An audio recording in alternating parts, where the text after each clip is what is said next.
Ons verwelkom ook almal wat nou elektronies by ons erediens aansluit, hier by 'n yskoue vereniging. Die wind waai yskoud vandag. Mag dit warm wees daar waar u is en u self bevind. Kom ons word nou stil voor die Here, dan bid ons saam.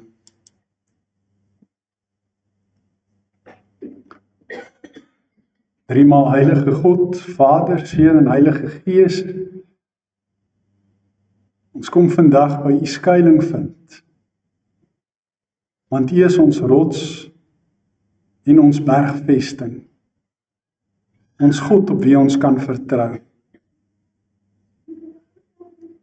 Dis u wat ons beskerm en bewaar, elke tree van die pad wat ons loop. Dis u wat vir ons sorg en wat voorsien in alles wat ons nodig het. Ons dank u omdat u selfs die engele opdrag gee om ons op hulle hande te dra, sodat ons ons voete nie teen klippe stamp nie. Ons loof en prys u, Here, omdat u in Christus Jesus ons verlosser is. Omdat ons vanoggend weer herinner kon word aan u wil vir ons lewe. Dat ons iemand lief hê met ons hele hart, siel en verstand en ons naaste soos onsself. Dat ons met berou ook ons sonde kon bely en kon hoor dat u ons sondes vergewe. Ons dank u vir die voorreg wat ons kan hê om saam met ons broers en susters die gemeenskap van die heiliges hier in u kerk te kan beleef. Om ook saam ons geloof hardop te kon bely. En dit uit ons harte uit opreg te kon doen en bedoel. Ons dank u dat ons die voorreg het om nou ook weer uit u woord te kan lees en te kan nadink oor die betekenis daarvan.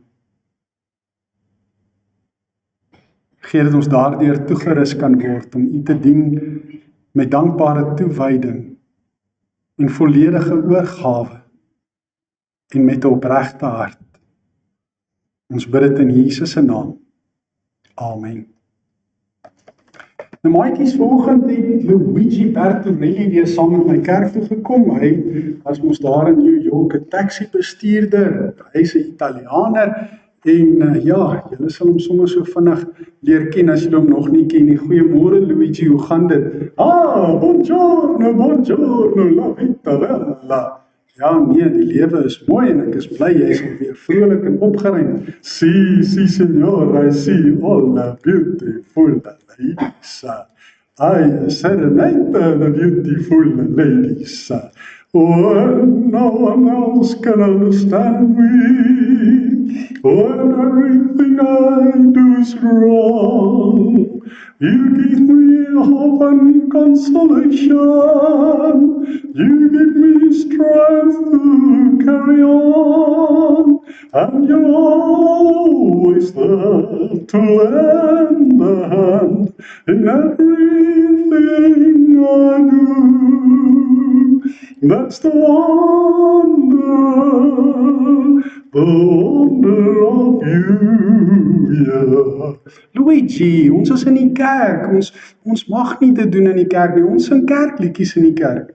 What a mistake to make. When you smile, the world is brighter. You touch my hand and I'm a king. Luigi, ek het mos nou vir jou gesê, jy moenie so sing in die kerk nie. Ons sing kerkliedjies, nie liefdesliedjies nie. Oh, signora, I wish I was a king. She touched my hand and I'm a king, as the King Elvis Presley sang. So I wish I was a king. Nou, hoekom wil jy 'n koning wees? Signor, it's easy. You know, like the tale of the prince on the white stallion. Ja, die prins op die wit perd, elke meisie droom dat haar prins op haar wit perd daar gaan kom haal. Si, signor, you see, I am an Italian stallion. riding on a white stallion. Ja, Luigi, ek dink jy glo so. Si, senor, and when I'm a prince, all the mothers will bring their daughters to come and meet me and want to marry me, Luigi Barturelli. Ja, dit werk nie heeltemal so eenvoudig nie, maar ek dink, kom ons gesels 'n bietjie vandag oor koninkryke en alles wat daarmee saamgaan en bekommernisse in die lewe. So, kom sit liewer daar agter, want net nou begin jy weer sing en dan gaan ons jou nie stil kry nie. Geliefdes, as ons nadink oor koninkryke en ons dink na oor prinse en prinsesse, prinse op wit perde, en ons dink na oor God se koninkryk en hoe dit verskil van aardse koninkryke, dan sien ons daar's nou nogal 'n reuse verskil tussen die twee. God wat die konings van alle konings is, in sy mag, majesteit en heerlikheid op sy troon in die hemel, is net 'n koning in 'n ander klas as die aardse konings. Mens kan amper nie die twee hoegenaamd met mekaar vergelyk nie. Maar ek gaan tog 'n poging aanwend om iets daarvan te sê en dit tog teenoor mekaar op te weeg en te kyk hoe werk God se koninkryk en hoe werk aardse koninkryke. Nou kom ons begin by die aardse koninkryke. En as ons nadink oor die kenmerke van aardse koninkryke, dan sien ons dat dit tydelike koninkryke was. Nou sal baie van my sê, maar onthou koningin Elisabeth, kyk hoe oud het sy geword en kyk hoe lank het haar koninkryk geduur. Ja, dit was amper 100 jaar lank, amper 'n eeu lank voel dit wat sy die koningin van Engeland was. Maar in vergelyking met God en sy koninkryk, is koninkryke hier op aarde van 'n tydelike aard. Dis verganklik, dit gaan verby.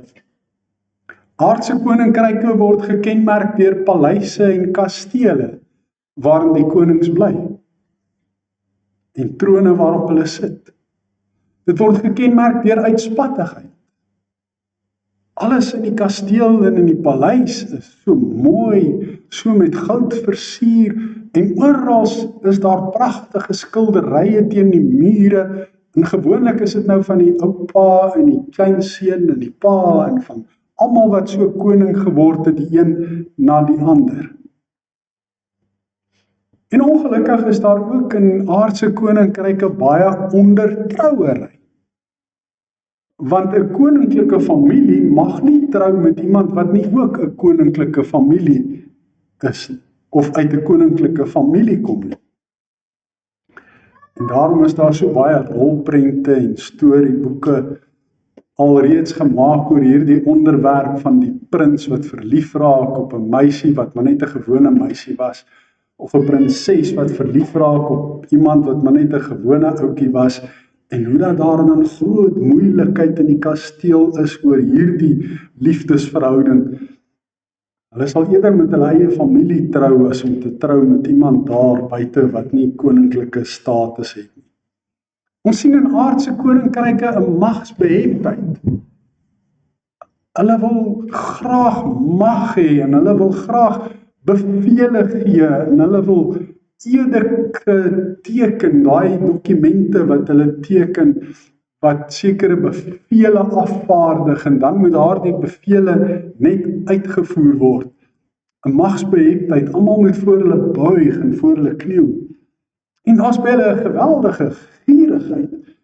Hulle wil net meer en meer mag hê, hulle wil hulle grondgebied heeltyd vergroot en daarom maak hulle oorlog, hulle is oorlogsigtig en hulle lewe word baie keer ook gekenmerk deur losbandigheid, waar hulle onsedelik lewe en allerhande goed doen wat die Bybel as sonde bestempel. Oorlogsigtigheid waar hulle daarna streef om ander nasies te oorwin sodat hulle koninkryke kan vergroot. En dan ook slawerny. Elke koning en koningin en prins en prinses het 'n eie persoonlike dienskneg of slaaf of slavin wat as hulle net hulle vingers klap of die tou trek en die klokkie lui, dan moet hulle spring en dan moet hulle alles doen. Hulle trek nie eers hulle self aan nie, hulle staan net daar en dan moet hulle diensmeisies en hulle slavinne moet hulle aantrek. So hulle het die slawerny van mense om hulle wat hulle dien. En dan is daar buitensporige belastings om al hierdie gierigheid van hulle te befonds.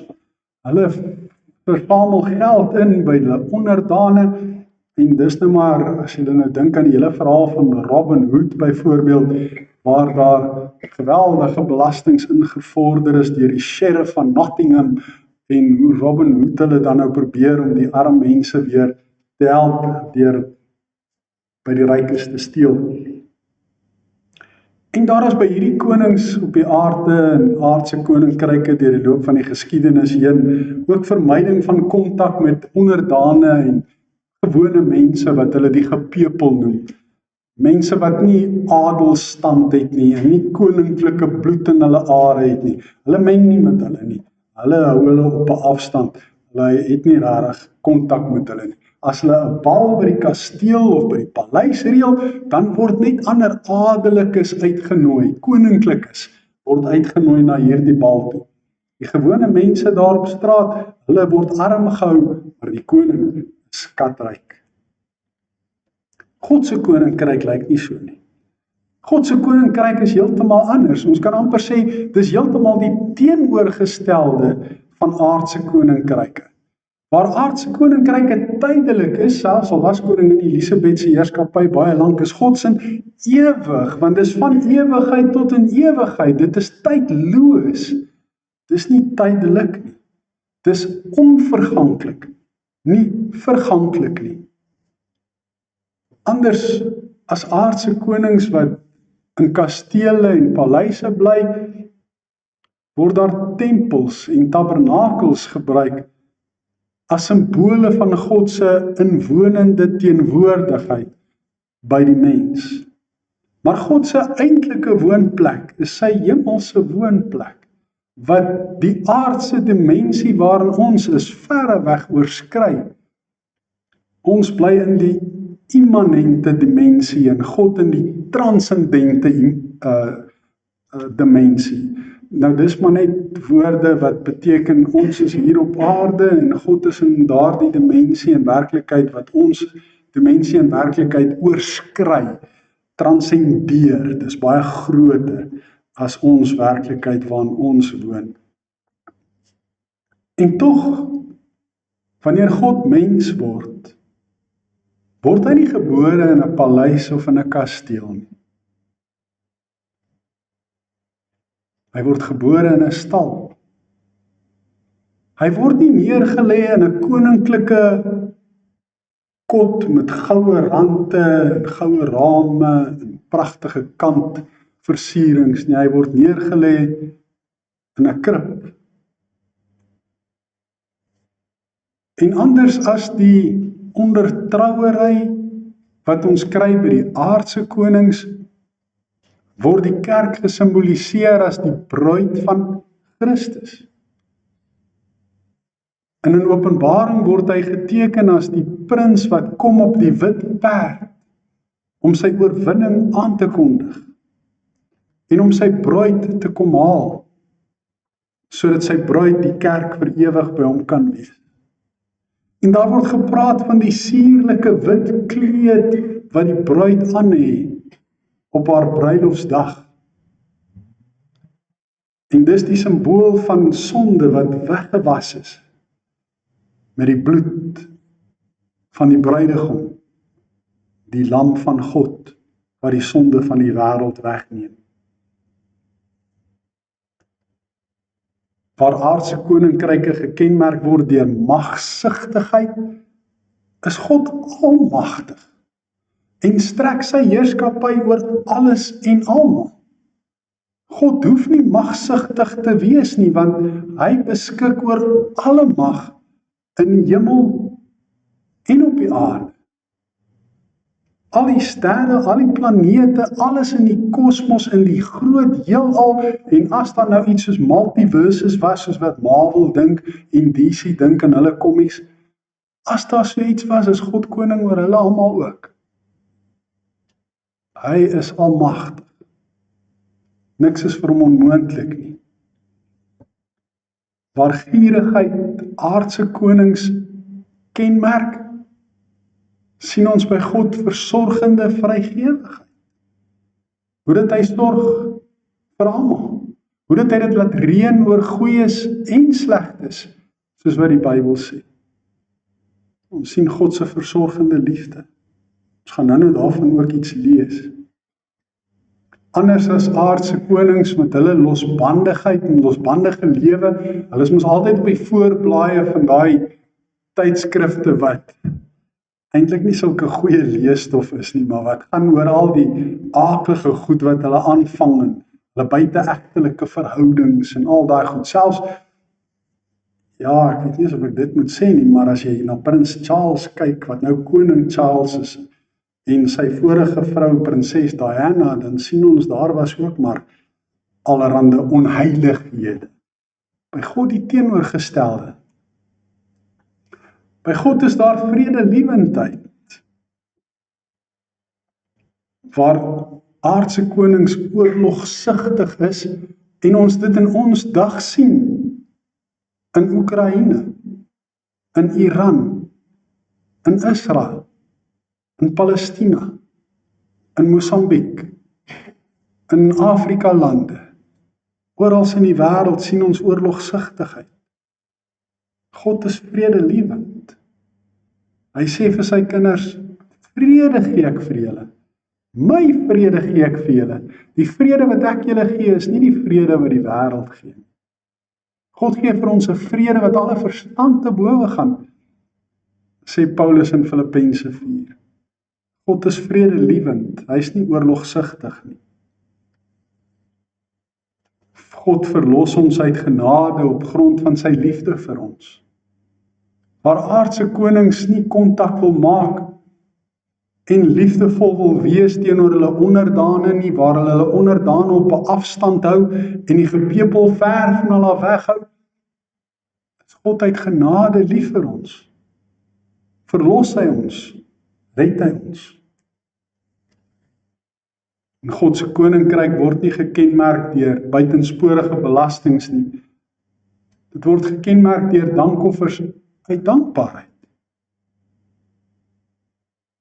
Waar 'n mens vir die Here dankie sê met jou geld, jou tyd, jou energie, jou vaardighede met jou hande, jou mond wanneer jy oor hom getuig en sy lof besing, jou mond wanneer jy dankgebede bid om vir hom dankie te sê, dis alles dankoffers tot sy eer.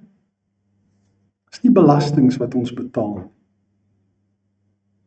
En dan, anders as die verhouding tussen die koning met sy onderdane, sien ons by God 'n genadeverbond. 'n Verbond is 'n verbintenis waar God homself aan ons verbind. 'n Intieme, inwonende verhouding met sy kinders. Ons is nie sy slawe nie. Ons is sy kinders. En hy woon deur die Heilige Gees in ons. En is altyd by ons. En hy het heeltemal 'n ander tipe verhouding met ons as wat aardse kinders, aardse konings altans met hulle onderdane het. En oor hierdie aangeleentheid gaan ons vandag saam lees uit Matteus hoofstuk 6.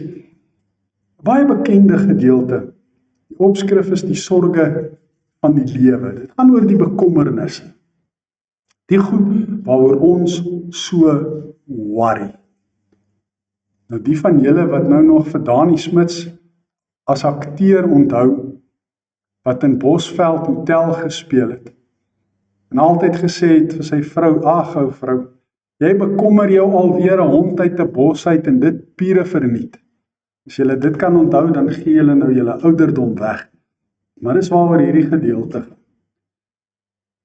Ons lees vanaf vers 25 uit Matteus 6. Daarom sê ek vir julle, moet julle nie bekommer oor julle lewe, oor wat julle moet eet of drink nie, of oor julle liggaam, oor wat julle moet aantrek nie.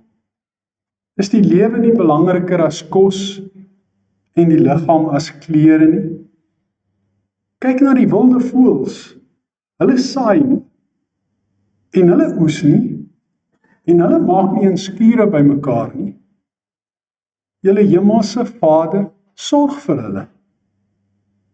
Is julle nie baie meer werd as hulle nie? En nou moet ons net 'n bietjie dink oor hierdie versorging. Hoe God sorg vir die voëls van die hemel. Wie van julle het nou al 'n voeltjie gesien wat met sy bekkie oop in die rigting van die hemel sit en dan kom daar 'n goue lepel uit die hemel uit en word hierdie voeltjie gevoer? Wie van julle het dit al gesien? Niemand nie, want dis nie hoe dit werk nie. God sorg vir hulle. Maar tog moet daai voeltjie, as dit nou 'n harie daar is, sy bekkie daar in die gras gaan indruk, in die wurmpies daar gaan uithaal en hulle eet. God se manier van sorg is om vir jou in staat te stel en jou toe te rus, sodat jy hande en voete het om dinge te kan doen. Ons kan nie met ons monde oop na die hemel toe sit en wag dat God ons moet voer nie, want dis nie hoe hy vir ons sorg nie. Hy sorg liefdevol vir ons. En ons is baie meer werd as die voëls vir wie die Here sorg. Trouwens sê die Here verder, wie van julle kan deur julle te bekommer sy lewe met 1 enkele uur verleng? So as jy nou daaroor worry hoe oud jy is, of hoe oud jy gaan word, of hoe lank jy gaan lewe, kan jy jou lewensduur daardeur verleng? En wat bekommer julle oor klere? Let op hoe groei die veldlelies. Hulle swoeg nie, en hulle maak nie klere nie. Maar ek sê vir julle, selfs Salomo, nou Salomo was die koning gewees van Israel. Ons dink baie keer dit was Dawid, maar Salomo het 'n groter koninkryk gehad as Dawid. Hy het groter rykdom gehad as Dawid. Hy het groter wysheid gehad as Dawid. So Salomo was in Israel se geskiedenis eintlik die koning gewees. Maar selfs hy, na wie die koningin van Skeba kom kyk het hoe mooi hy is en wat 'n pragtige klere hy aan het, in al sy pragt was nie geklee soos een van die veldlelies nie. Kyk maar hoe mooi is die blomme daar in Namakwa-land in blommetyd. Pragtige kleure, en allerhande helder kleure. En wie doen dit? Wie doen daardie kunswerk? God doen dit. As God dan die gras van die veld, wat vandag nog daar is, en môre verbrand word, so versier, hoeveel te meer sal hy dan nie ook vir julle sorg nie, julle klein gelowiges. Julle moet dus nie bekommer en vra, wat moet ons eet, of wat moet ons drink, of wat moet ons aantrek nie. Dis alles dinge waaroor die ongelowiges begaan is. Julle hemelse Vader weet tog dat julle dit alles nodig het. Nee. Beywer julle allereers vir die koninkryk van God, en vir die wil van God, dan sal hy julle ook al hierdie dinge gee. Moet julle dus nie oor môre bekommer nie, want môre bring sy eie bekommernis. Elke dag bring genoeg moeilikheid van sy eie. Tot sover ons skrifgedeelte. Jesus wil in hierdie gedeelte duidelik vir ons sê, dat aardse bekommernisse heeltemal, geheel en al nutteloos is. Om jou 'n hond uit 'n bos uit te bekommer, is inderdaad pure verniet. Soos wat Dani Smits gesê het. Bekommernisse kan nie die toekoms bepaal of verbeter nie. Deur bekommerd te wees oor die toekoms, het geen invloed op die toekoms nie. Dit kan nie die toekoms toekoms verander nie, dit kan nie die toekoms beter maak nie. En nou sal die ma's en die oumas, ouma grootjies vir my sê, maar ek is 'n vrou, ek's gemaak om te worry. As ek nie worry nie, dan worry ek oor ek nie worry nie. Ek is van nature bekommerd. Bekommerd oor my man, bekommerd oor my kinders, bekommerd oor môre, bekommerd oor die toetse en die eksamens wat my kinders nou skryf. Ek is so gemaak, ek is altyd oor alles bekommerd. Maar Jesus kom vra vandag vir jou, kan jou bekommernisse enige verskil maak aan die dinge waaroor jy so bekommer? Ons moet eintlik 'n onderskeid tref tussen bekommernisse en besorgdhede. Bekommernisse is daai goed waaroor jy worry, waarin jy net mooi niks kan doen nie. Besorgdhede is die goed waaroor jy regtig omgee, omdat dit vir jou kosbaar en belangrik is. En jy iets daaraan kan doen, jy jou omgee kan wys, deur te sorg dat jou huisgesin kos het, skoon klere het, skoon huis het om in te bly, geld het vir snoepie. Dis besorgdheid, dis omgee, dis versorging. Dis nie worry oor goed wat ek niks kan verander en niks aan kan doen nie. Bekommernisse verander net mooi niks. Jy kan nie deur jou te bekommer langer word nie, of korter word nie, of jou lewe langer maak of korter maak nie. En daarom help bekommernisse jou net mooi niks. Inteendeel, dit maak jou eintlik siek. As jy die hele tyd loop en bekommerd is oor alles, dan begin jy naderhand gespanne raak. En hoe meer jy gespanne raak, hoe meer angstig word jy, en hoe meer angstig jy word, hoe meer paniekerig raak jy, en hoe meer paniekerig jy raak, hoe makliker kry jy paniekaanvalle en angsaanvalle. En begin jy ly aan depressie, want jy plaas jou immuunstelsel onder druk deur die hoë mate van spanning waaronder jy verkeer. En waar kom dit vandaan? Hier, uit my kop uit my gedagtes uit my denke uit, want dis waar ek bekommerd is. En as ek dit hier in my maag begin voel, as hierdie bekommernisse in my gedagtes na my maag toe begin gaan en ek voel dit hier, dan begin dit my siek maak. Dan begin dit my ingewande raak.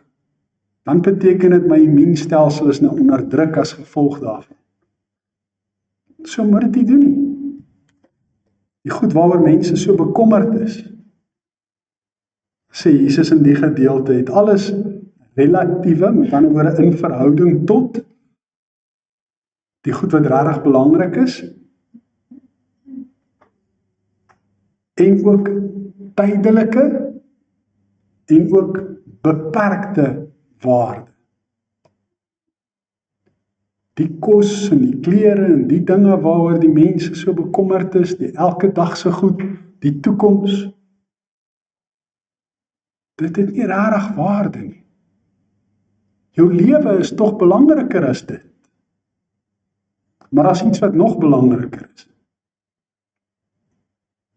Iets wat nog 'n groter prioriteit moet hê as jou lewe, jou eie lewe en ook die ewige lewe. Wat doen bekommernisse? Bekommernisse probeer die dam onder die eende uitdruk.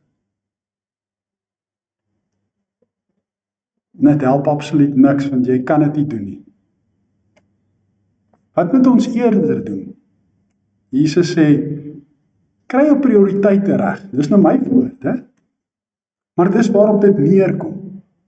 As hy sê die lewe is belangriker as kos en klere. Kyk watter goed is nou regtig prioriteite. Wat is regtig belangrik? Is die goed waaroor jy so bekommerd is regtig so belangrik? dat jy jouself eintlik siek worry daaroor. Gewoonlik is dit nie. Fokus liewer op die goed wat die hoogste prioriteit in jou lewe behoort te hê.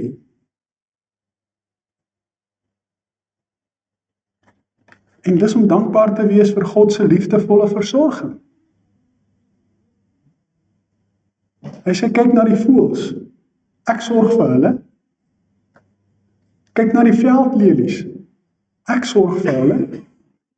Die voëls is goed gevoed. Die veldlelies is met pragt getooi, selfs mooier as koning Salomo.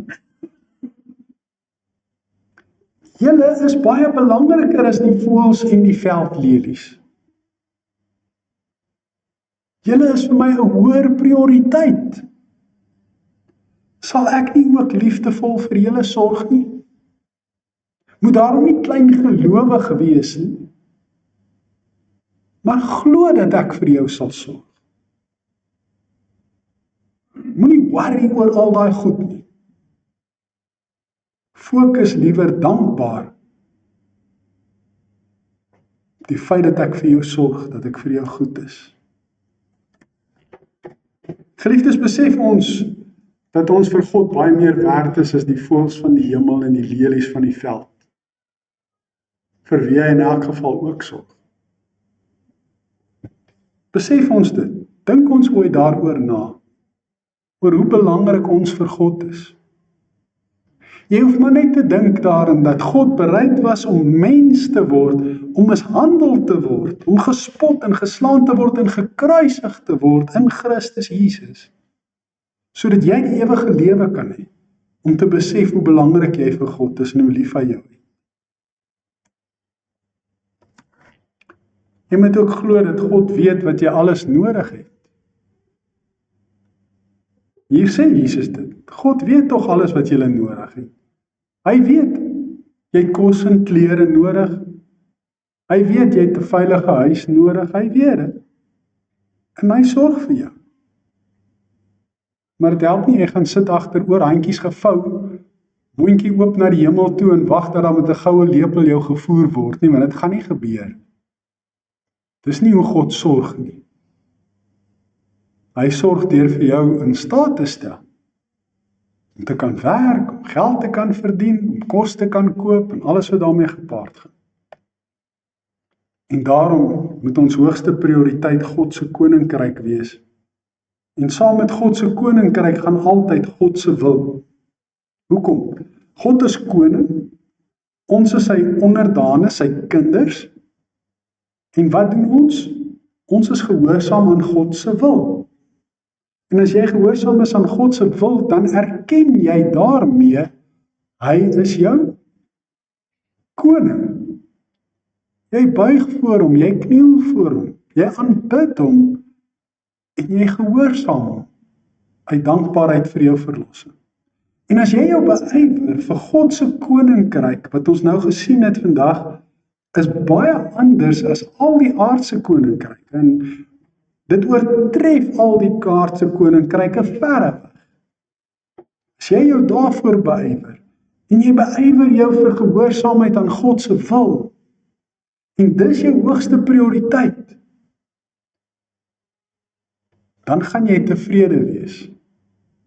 Want dan gaan jy raak sien, hoe dat God al hierdie ander dinge waaroor jy so worry, in elk geval vir jou gee. Op sy tyd en op sy manier kry jy dit en ontvang jy dit. Ek het al baie keer gehoor dat mense vir my sê, ek het al baie keer in my lewe swaar gekry, maar ek het nog nooit honger gaan slaap nie.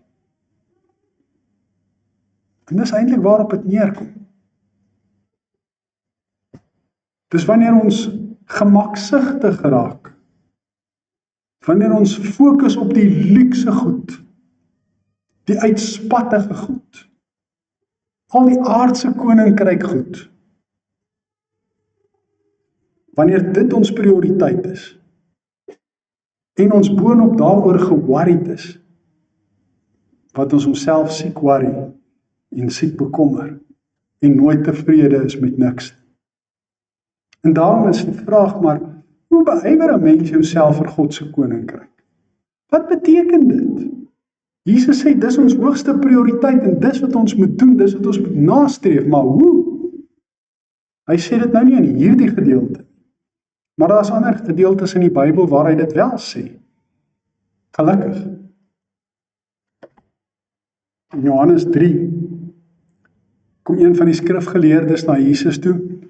Sy naam is Nikodemus.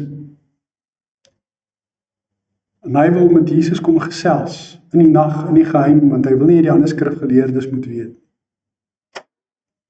Hy sê vir Jesus, ons weet dat u 'n spesiale verhouding met God het, want niemand kan hierdie goed doen wat u doen as God nie by hom is. En dan sê Jesus van, as iemand nie opnuut gebore word nie, kan hy die koninkryk van God nie sien nie. So Jesus antwoord en reageer nie op hom en op dit wat hy sê en op die kompliment wat hy gee nie. Want dis nie sy eie voordeel wat hy soek nie. Dit gaan vir hom oor die koninkryk van God. Hy kom sommer dadelik uit by die hoogste prioriteit en dis die koninkryk van God. Maar toegang is voorbou, die reg van toegang. Jy kan nie sommer net in God se koninkryk instap en sê, ek is nou in God se koninkryk, 'n burger van God se koninkryk. Jy moet wedergebore word en dit gebeur deur die Heilige Gees op 'n misterieuse wyse. As jy nou die res van Johannes 3 gaan lees, dan sien jy dis wat daar staan.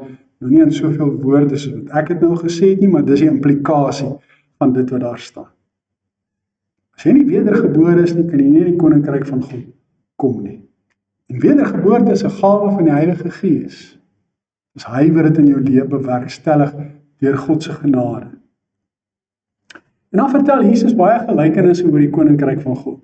So as jy al Jesus se gelykenisse gaan lees, so hoe doen jy dit? Jy gaan in die evangelies in en jy gaan kyk na die opskrifte, die gelykenis van. En dan lees jy daai gedeelte. Dan gaan jy sien dit gaan omtrent elke gelykenis oor die koninkryk van God. Want toe Jesus begin preek het hy dieselfde woorde ook gebruik wat Johannes die Doper gebruik het. Presies dieselfde woorde. Bekeer julle want die koninkryk van God het naby gekom. Het gaan oor die koninkryk van God. Nou een van hierdie gelykenisse is in Matteus 13 waar ook die gelykenis van die saaiër aangetref word. Want die gelykenis van die saaiër gaan oor die uitbreiding van God se koninkryk. Hoe word God se koninkryk groter? Sy woord word verkondig, die saad word gesaai.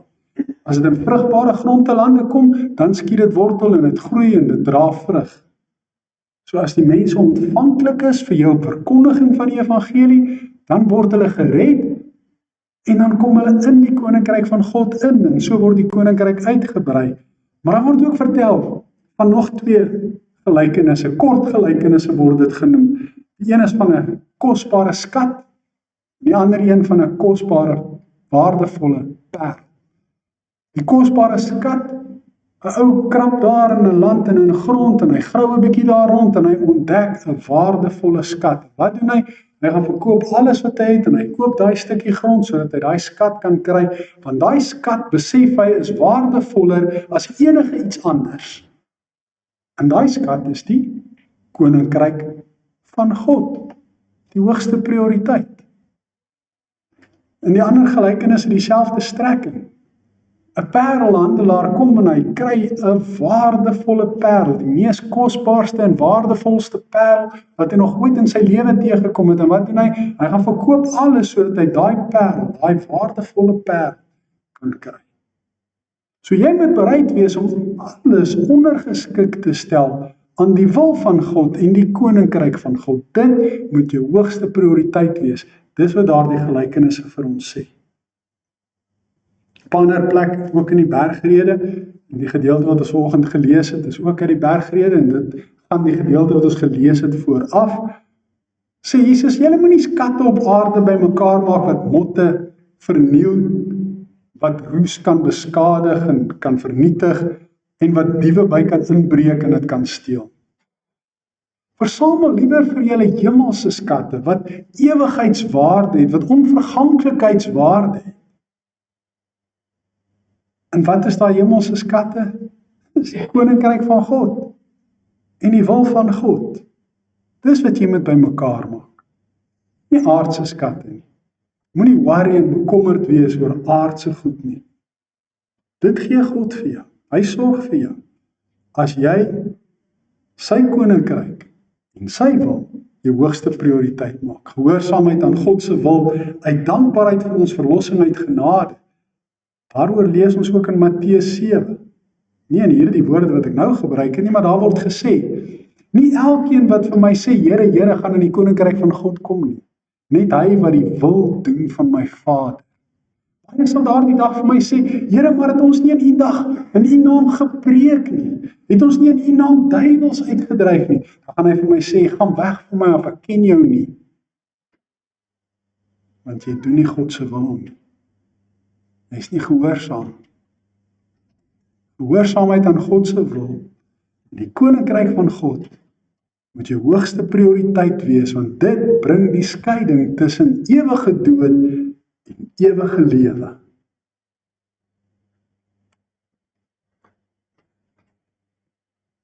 En dan het ek nou gepraat oor Matteus 13, die gelykenis van die saaiër, die uitbreiding van God se koninkryk. Dis waaroor God se koninkryk gaan. God maak ons medewerkers in die uitbreiding van sy koninkryk deur vir sy disippels 'n opdrag te gee aan die einde van Matteus, waar hy sê, alle mag in die hemel en die aarde is aan my gegee. Gaan dan heen en maak disippels van al die nasies en doop hulle in die naam van die Vader, die Seun en die Heilige Gees en leer hulle om alles te onderhou wat ek julle beveel het. En as ons op daardie manier medewerkers is in die uitbreiding van God se koninkryk en ons disippels gaan maak en mense glo en deel word van God se koninkryk, is God se koninkryk daardeur uitgebrei en groei sy koninkryk en word dit groter. Ek moet getuig. Ek wat 'n verloste kind van God is, kan nie daaroor stil bly nie. As jy vandag in 'n laboratorium moet werk en jy ontdek medikasie wat kanker kan genees, dink net hoe baie mense se lewens kan jy daardeur beïnvloed en verander. En red. Sal jy daaroor stil bly? Sal jy dit geheim hou? Nee. Ja, mense gaan daaruit wil geld maak, ek weet en ek verstaan dis hoe die ekonomie werk en dis hoe mense se koppe werk, gierigheid en alles wat daarmee saamgaan. Maar jy gaan nie kan stil bly oor daardie ontdekking van jou nie. Want dan word jy aandadig aan mense se dood. As ons stil bly oor die koninkryk van God, oor Jesus se verlossingswerk, word ons aandadig aan hulle geestelike en ewige dood. Ons kan nie stil bly. Christen wees en getuie wees is sinonieme van mekaar. Die een lei noodwendig tot die ander. As jy 'n Christen word, is jy outomaties 'n getuie. En moet jy dit oral wees. Vandag is die kerk nou weer lekker leeg. Verlede Sondag was hy lekker vol. Ja, die weer speel 'n rol, die wind en die eksamentyd en al die goed. Maar dis ons werk om hierdie kerk vol te maak. Dis ons werk om te gaan getuig en om mense te gaan nooi om deel te word van God se koninkryk. Dis ons werk. Ons is sy medewerkers en as sy koninkryk vir ons die hoogste prioriteit is, dan sal ons dit doen. Ons sal gehoorsaam wees aan sy wil om van hom te getuig. Ja, ons kan net getuig, dis God wat oortuig, maar ons moet ons deel ook doen. Ons moet getuig. Ons kan nie anders nie.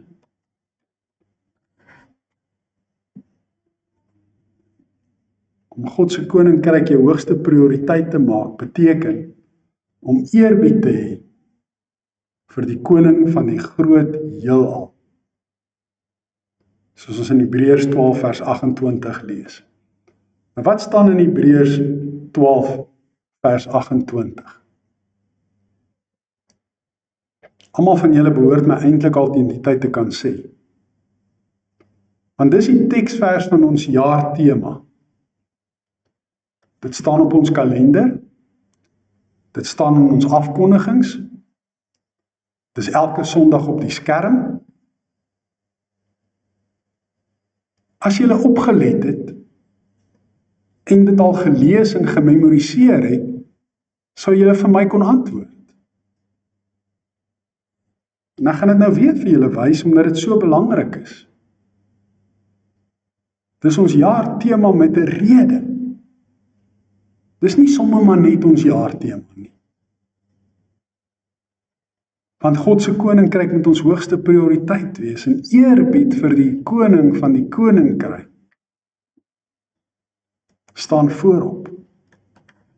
Hebreërs 12 vers 28 sê, laat ons wat 'n onwankelbare koninkryk ontvang het, 'n ewigdurende, onverganklike koninkryk, laat ons dan nou dankbaar wees. As God se koninkryk vir jou die hoogste prioriteit is, gaan jy ervaar en beleef hoe dat hy vir jou liefdevol sorg. En wat moet jy nou doen? Hy het jou gered, jou verlos, en hy sorg vir jou. Jy moet dankbaar wees. Laat ons God dankbaar dien, met eerbied en ontzag, soos hy dit wil. Want dit is wat die onwankelbare koninkryk beteken. Dis om God te dien met dankbaarheid, met eerbied en met ontzag, soos hy dit wil. Mag dit ons hoogste prioriteit wees. Om God se koninkryk te soek, om sy wil te gehoorsaam, uit dankbaarheid vir sy verlossing uit genade. Amen. Kom ons bid saam. Hemelse Vader, ons moet vandag kom bely dat ons tog so maklik kan bekommerd raak oor allerlei dinge waarin ons niks kan doen of verander nie. Ons kan tog so maklik sit en onsself verknies oor goed wat nie regtig eers belangrik is nie. Wat nie ons hoogste prioriteit behoort te wees nie. En dan word ons klein gelowig. Dan begin ons wonder en twyfel. En daarom, Here, wil ons vandag kom vra, leer ons om ons prioriteite reg te kry. Leer ons dat U koninkryk en U wil vir ons die hoogste prioriteit moet wees. Dat ons in alles wat ons het en doen en is, daarna sal strewe om my dankbaarheid vir U versorgende liefde en verlossing uit genade, vir U met eerbied en ontzag te gehoorsaam en te dien. Ja, Here, maak ons ook U getroue getuies, dat ons dit altyd en oral met woorde en met dade sal verkondig. Dat die verkondiging van U woord en die saad wat ons saai, balsem en salf sal wees wat genesing bring vir 'n dooie en 'n siek wêreld. 'n Wêreld wat verlore gaan in hulle sonde. Maak ons U getroue getuies, Here, dat ons kan medewerkers wees in die uitbreiding van U koninkryk. Sodat ons ons werk kan doen om die kerkstoele vol te maak, sodat ons nog stoele meer moet uitpak om plek te hê vir almal.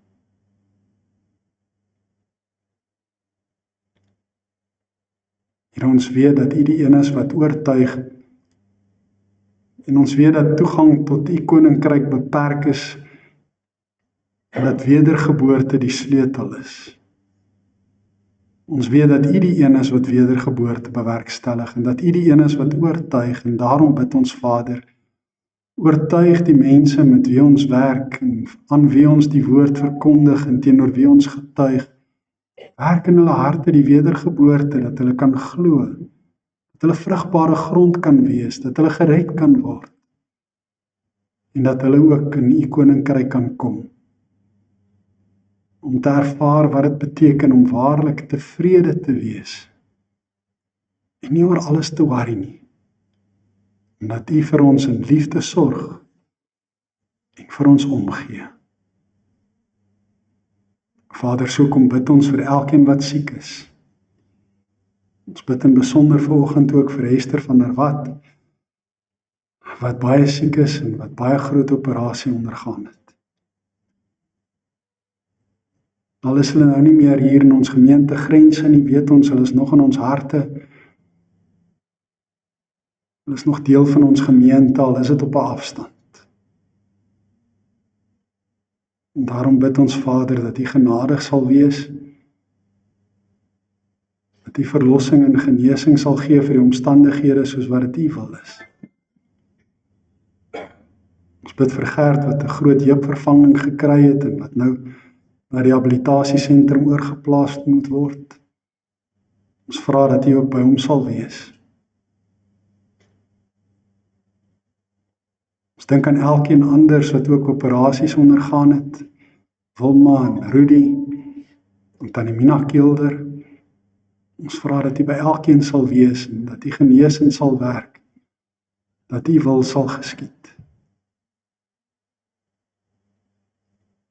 Vader, dan bid ons vir al die aardse koninkryke wat gedryf word deur magsigtigheid en oorlogsigtigheid en gierigheid en liefdeloosheid en bandeloosheid en losbandigheid. Ons vra Here dat daar ook bekering en insig sal kom. Dat daar vrede sal kom in hierdie wêreld. 'n Einde aan al die oorloë. Ja, Here, ons weet dat in die laaste dae die oorloë net sal meer word.